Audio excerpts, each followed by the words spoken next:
Hey guys, I'm Nick with Hood Rats. Check it out. We got a 2006 Chrysler PT Cruiser. That's right, the sexiest car ever made in America, right behind me. And we got an issue going on with it that our customer is concerned about, so let's look into it and see what's happening.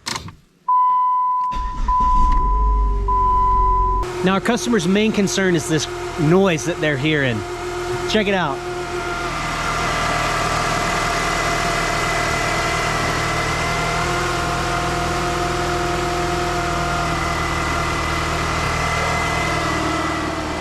So hopefully you guys can hear that.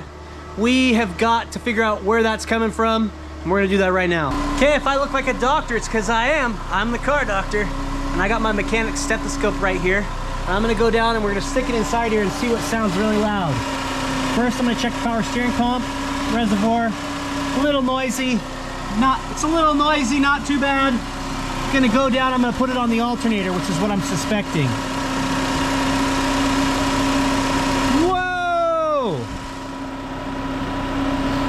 Yeah, that's it. Let me see if you guys can hear it. I'm gonna actually try this stethoscope mode on the camera.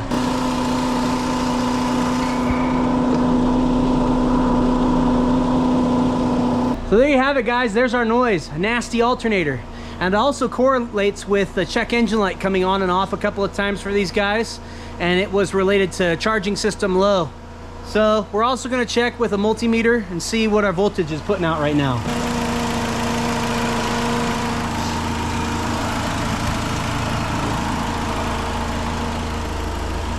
Alternator's actually working right now, which is weird because earlier it wasn't. It was at about 12.5. So guys, intermittent charging, noisy alternator, that's a telltale sign that it's ready to leave the party.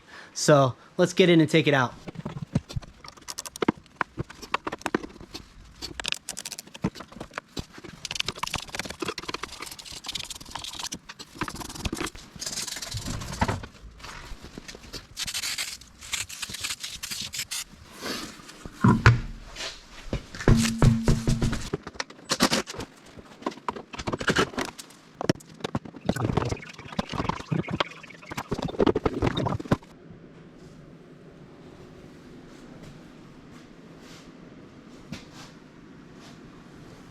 Okay, there you guys can see we got our first look at the alternator and where it lives, kind of on the rear of the passenger side of the engine, down at the bottom. They say the easiest way to get it out is to pull the CV axle, and I think we're gonna do that. Okay, in order to get this axle to move where we want it to, we're gonna loosen this 15mm bolt right here. On the back side, it's an 18 nut that you need to hold to keep it from spinning. And we'll pull this out, and then we'll be able to move this whole hub, knuckle, McPherson strut assembly back and out of the way once we pop the axle out on that side. 18 on the back, 15 on the front. Now we just need to tap this bolt out of there. Soft blow hammer. There it goes. Take a pry bar and finish it the rest of the way. See ya!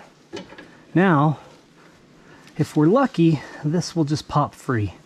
If we're not, we might have to we might need to pry this open a little bit. Let's see.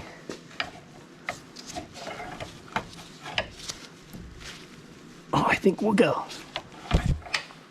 Take yourself a big, long cheater pipe like this and get him across and over onto the other side of the knuckle.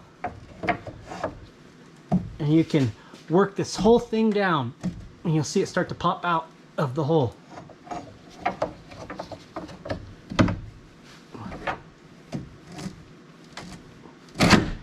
Oh, there goes the light and almost the camera. But you guys see what I mean. Be careful when you're doing it, guys, not to tear this boot up right here. I almost got it, but we're good. And what that does, as you can see, is now this whole assembly is mobile. We can get in and pop the joint off of the axle shaft over here. Okay, I got a bucket to catch anything. Give her a little pop, and there she goes. Getting a little bit of transmission fluid out of there. Check it out, guys. I'm catching what I'm losing into this fresh little pan right here. That way I can measure exactly how much I'm losing and how much I'll need to put back in. There we go. That's out of the way. That'll give us room to kind of get in and manipulate this where we need it to go. Next up, guys, we're going to remove this bracket right here that is going to kind of block our exit for the alternator assembly right there. 215 millimeters.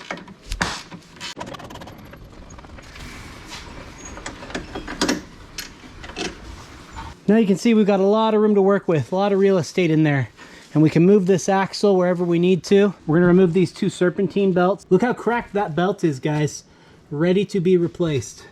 The alternator belt is not as bad. You see that?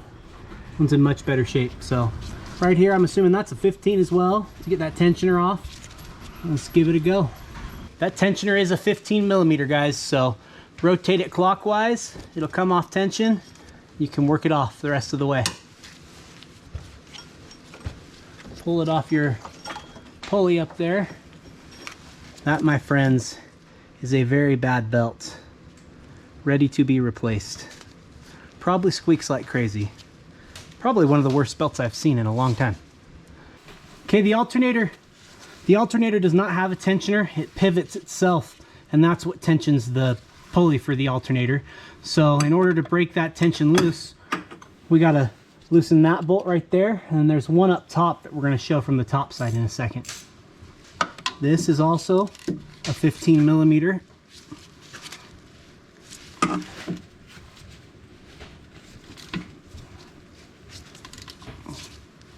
While we're down on the ground, I'm gonna show you the two connectors. I'm gonna show you the two connectors for the alternator. The electrical connectors. We have one right there, and the other one is right there. Now this one has a red pull tab that we're going to get off, and I'll show you how it works when we get it out of the car.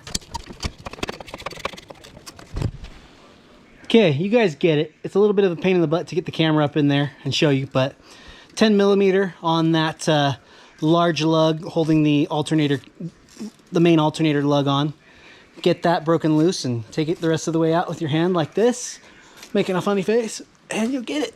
Okay, from the top side, you can see that other 15 millimeter right down in there that we need to take off. If you're wondering how I got to that bolt so easily, flex head ratchet is gonna be your best friend. Flexi guy like this, you can pick these up pretty cheap at like Harbor Freight for probably under 30 bucks. And it'll flex in there like that, and you can kind of get to it this way and use your leverage on that backside where there's more opening, instead of trying to go up onto the passenger side of the motor where there's no space. Okay, I have the lower bolt for the alternator out, and it has a retaining nut on the back that I also pulled out. I took this bolt out as well to see if that bracket will move or if there's more things holding it. I believe there's a couple more bolts that go into the side of the block this way. So that might stay there for a second if it doesn't interfere. But now that we have the bolt off the top, the adjuster isn't kind of fighting us anymore. We can wiggle this alternator around and take this belt off.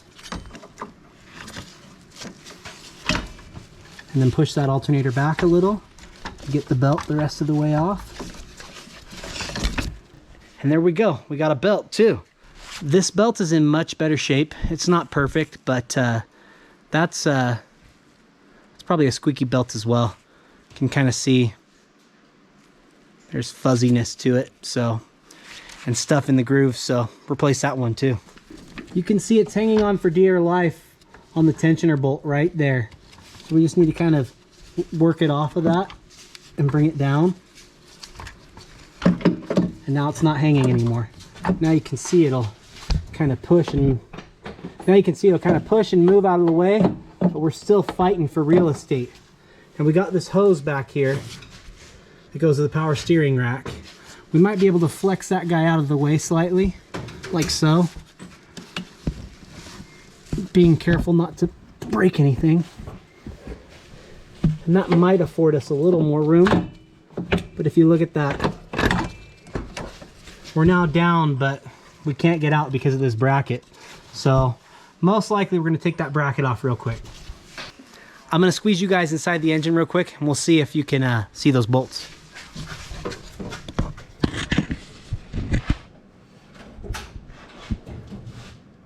And there you got it, guys. 2 more 15s. We take those off and we should be able to get that bracket out of the way. There's just no way about it. You can't get this through here with this axle shaft in the way.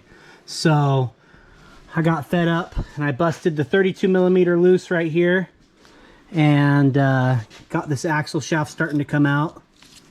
So I'm gonna pull this axle shaft assembly out of the way and see if that affords us any more room. Okay, there we go, guys. Hopefully this thing will fit through now. There we go, guys. Like a nice little game of Tetris. You get it sitting just like that, and it'll slide right through. There's a little notch that this guy fits through. Look at this. That's the sweet spot right there. It'll slide right through there like that. Boom. It can be done, guys. It can be done! There's our gnarly alternator. I got a new one sitting over here. Actually, it's a reman, but it's all we could get for it. And there she is. We'll make sure to put our core back in here. Make sure to put our core back in there, get our core charge back. Let's make sure this guy will fit in the hole. Gotta kind of find the little notch. Slide it in. There we go. Now I'm gonna do this installation without the drive shaft, without the CV shaft in place. That would give me more room to work. And then once I'm done, I'll put that shaft back in. So let's get that bracket back in. Okay, on a lot of my projects, guys, I use this high strength removable Loctite. I'm gonna put a blip of it on each part that I'm putting back in just to ensure nothing comes back out. It's a good practice to keep you from losing parts off your car. Alternator's back in place. I want to show you guys this connector now that we have a little bit better view of it. So here's the push connector. It's got a red tab right there. You got to pull that tab out. It's out right now, and then push this tab down right there. There's that connector plugged back in. We have the main lug. We got to put that back in. It's a 10 mil. Kind of hard to show you guys up in there, so I'm just going to do it. Take my word for it. You can do it. Guys, since the axle nut was removed, we're going to need to torque that back to spec. I like to take a pin like this right here, stick it inside the rotor hat. It'll catch and stop there. And for our application, we're going 180 foot-pounds of torque on this nut. Look your specs up, guys, for your vehicles. I don't want to have to tell you which ones they are. And do your own due diligence. Okay, guys, this is going to go to 180 foot-pounds. There we go. Just like that. I'll make sure to put the little spring washer. Make sure to put this spring washer and the retaining clip for this guy back in. We've got our two belts here from Napa. We have a part number 040345 for the alternator belt, and for the power steering and AC. And for the power steering and AC, we've got a 040551. And those should be good for a 06 PT Cruiser. Let's slap them up in there and see if this sounds any better. Okay, I have this belt on right here. Remember, it's just a 15 millimeter tensioner. You get that guy on. I've got this belt on as well. And this one's kind of awkward. So the tensioner is way up in here. It's a 13 millimeter. And I stick my hand all the way up in there, and I have this little ratchet right here. This is like a 4-way box. So it's got a 13 on one side and a 12 on the other. And it's got a trigger here to switch it from forward to reverse. I got this at AutoZone at one point in time. A different type of this tool. This is a gear wrench version. I'm pretty sure O'Reilly's now sells a power torque version of this. And basically it's a box end wrench that ratchets like this. And it is probably my favorite tool I've ever owned. So I'll put a link to one that's similar online. I'll put a link to one that's similar right here. And in the description as well. And this really makes this job a lot easier. Check this out. My arm goes up in the hole. Tools in hand. Get it way up in there and on this bolt that's up there. And get that ratcheting mechanism onto the 13 mil. I slowly tension. You can see that belt starting to get a little bit of tension in it. Guys, disregard what I said about doing the tensioner bolt from down below. Doing it from up top is far easier. If you look, I'll show you what I mean.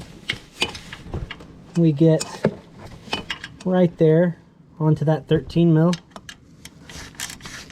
and just give her the beans. Okay, just need to tighten that 15 millimeter on the back side. And that, guys, is why the flex ratchet comes in handy a lot. You can flex it back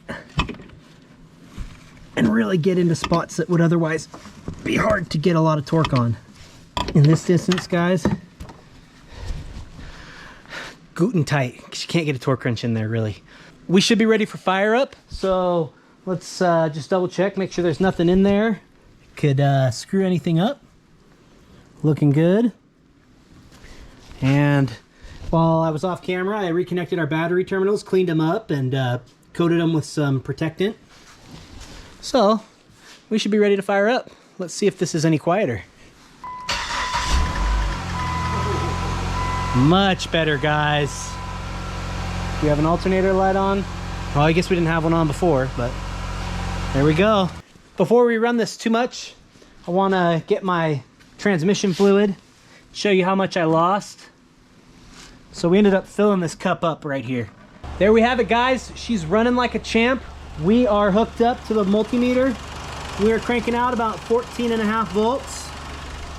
Perfect, right on the money. No crazy noises, no check engine lights. All we have to do now is top off our ATF. We lost about a half a quart. We're gonna have to run to the store and grab some ATF +4. That's what this transmission takes. You don't wanna try and use Dexron or Mercon or Valvoline Max Life. You wanna use ATF +4 on Chrysler products. You don't wanna screw the transmission up. So I hope this has helped you out, guys. As always, this is Nick with Hood Rats. Peace!